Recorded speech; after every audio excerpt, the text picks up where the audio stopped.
As sorrowful, yet always rejoicing, as poor, yet making many rich, as having nothing, yet possessing everything. Through him we have also obtained access by faith into this grace in which we stand, and we rejoice in hope of the glory of God. Not only that, but we rejoice in our sufferings, knowing that suffering produces endurance.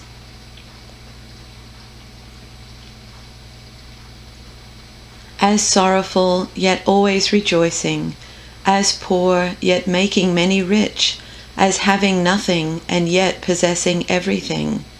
Through whom we have obtained access to this grace in which we stand, and we boast in our hope of sharing the glory of God. And not only that, but we also boast in our sufferings, knowing that suffering produces endurance.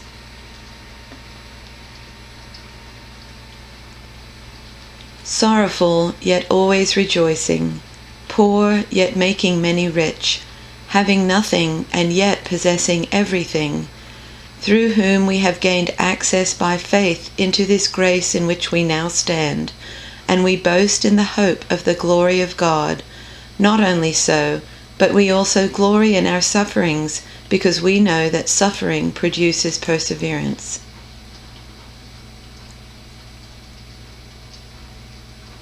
Our hearts ache, but we always have joy. We are poor, but we give spiritual riches to others. We own nothing, and yet we have everything. Because of our faith, Christ has brought us into this place of undeserved privilege where we now stand, and we confidently and joyfully look forward to sharing God's glory. We can rejoice too when we run into problems and trials, for we know that they help us develop endurance.